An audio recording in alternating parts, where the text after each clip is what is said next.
This is Arzan Kambata, and my normal day looks like this. I come to the studio at about 9 a.m. The first thing I do is I have my adrak chai. I walk around the studio, and it's one of the most peaceful things for me in the morning before all the hustle and bustle starts, before all the machines start clanging and there's a lot of noise, a lot of heat and all that. So I love to come in early to just sort of get that little bit of silence before I start my actual work. So I started sculpting in 82 and have been experimenting ever since. One of my main, wants to come to the studio is to do something today that I have not done yesterday. I keep on saying that. I want to come to the studio and shock myself as to what can I come up with today. I've learned that is more interesting than what I did yesterday. If a welding machine is only used to weld stuff, I used to use it to cut stuff. And you think that way. You think as to how much more can you challenge the machine to do more than what it's built for.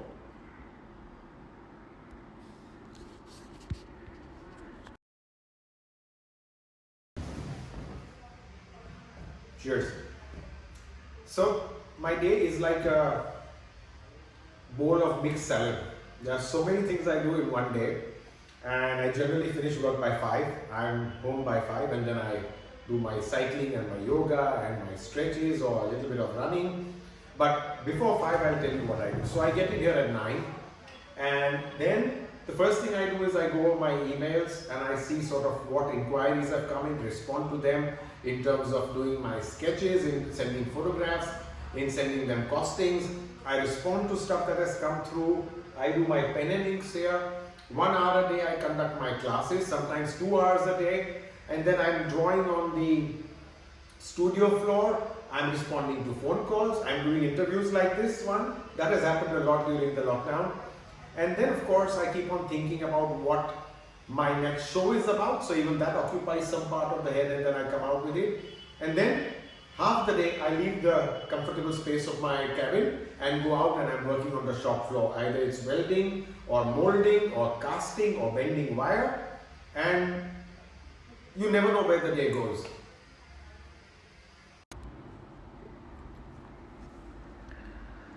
To me, metal has always been my favorite medium, especially iron. To a person who sees art, usually polished brass or steel is more favorable to look at than iron. But the roughness of iron, the very fact that I can melt it and turn it according to my whims and fancies, sort of enthralls me more. And I've always been a fan of scrap metal, so I am at it, and iron is definitely one of my favorite materials. When I started working in 82, I had only one machine with me, which was the welding machine, because that was the most important component required to put metal together. And I worked once in a while when the heat outside gets too much. I sort of wash my hands, put the AC on, and sit in the comfort of my cabin and do my pen and inks.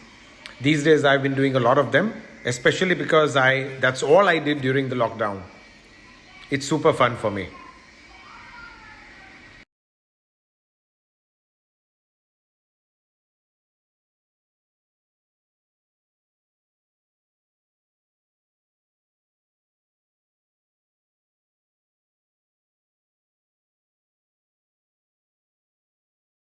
So, time for us to leave the cabin. I'll take you to the studio floor and show you what's happening out there. Stay safe. So, stepping out, I used to use scrap once upon a time. I used to buy it. Now I generate my own scrap, which lies here. Sometimes I use it, and if it becomes too much, I sometimes just sort of send it away. This is a large head I'm doing for an office building in Bangalore. Stainless steel framework. Here you can see one of my Christ heads which I made in 1983. There's a work checklist which I got. I write a lot of things down just to keep track of sort of everything that's happening here. If you can look here, this is one of the old pieces which I had made in 2006. It's just come for a little refurbishing because the place has shifted. This is the whole sort of extent of the studio, my materials, my tools. Up here you see an orb. which is a model of a 25-foot diameter sculpture which is hanging in an office building in Pimpri. My admin cabin. And what I've done is instead of laminating my file cabinets, I've stuck all the photographs of my sculptures. Some of the sculptures, not all. There are a lot more. This is just to give you an idea. So it sort of adds a nice touch to it. It just doesn't look like an office. And coming to this side, would you believe if I told you I know where every single piece is hanging out here? The idea is to keep looking at things every day, even if it's incomplete. That way, your mind keeps on working on it even when you don't know it that it's working. If I had to give one piece of advice to other artists, students of art, it would be only that they should experiment fearlessly. That's what I keep on saying all the time. Experiment as if no one's watching you, literally. Don't worry about the consequences. Don't worry about the final product. Think of the journey. Your journey should be fun, and that's it. These days, about 95% of my time goes in my commissioned works, where I see a space and then I design for it and make according to the space required. It could be a residence or a hotel or a corporate office or a builder's new project, whatever. I sort of study the space, study the client, and then suggest the best design possible for that area and in what material it should be to add to the effect of that place and to enhance it further. That way, you're reacting to the environment and doing something for that particular space itself. Just to give you an idea, in corporate spaces, normally I use steel in different forms just to show the sharpness and the power of the corporate organization. And I use wood and copper for hotels and residences. Here you can see more of my incomplete pieces, components, etc. And just a nice wide view of the studio. There's always something new happening, and every project sort of turns my studio into something that looks different. Sometimes you'll see multiple small works going on, like the one I'm doing right now. This is going to go for a bronze casting. It's called Friends. They're sharing a drink at a bar, a very nice and casual after office conversation happening there. And sometimes when there are very large pieces happening, the whole center of the studio becomes occupied and then you walk around it. So it's like a complete flexible space which changes literally according to the works that I do at that particular time. I'm seldom asked, was it a struggle when you started sculpting in those early years, and how did you break into the market? Number one, I didn't even try to break into the market. I started off as a hobby. And if you're talking of struggling, even today, whatever level you are at, the struggle is on every day. So what all did I do in the lockdown? To me, it was so much free time, and the last thing I wanted to do was waste my time. So I did multiple things. I went back to my pen and inks, which I used to do a lot and I haven't shown yet to the public.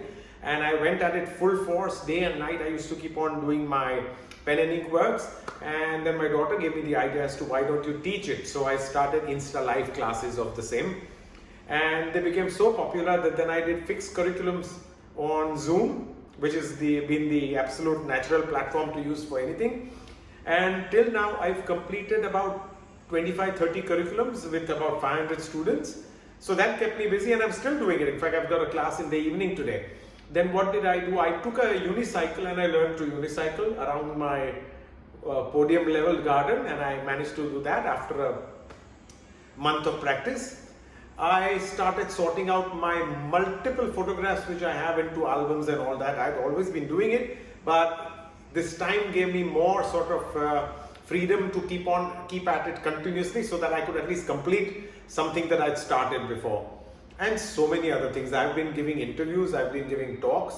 I've done talks for Khaki, for Toy Bank, for Asima. So many things. I literally have forgotten, and loads of interviews like this one. I think basically, in a nutshell, for every creative person, the lockdown has been a phenomenal stimulus. And I feel every human should in a year do a compulsive lockdown and do exactly what he wants to do and go away from the normal that he's been doing all the year and all his life long. And I feel it's a wonderful awakening. And basically, what it teaches us is take what life throws at you and make the best of it. That's it. Just keep going on.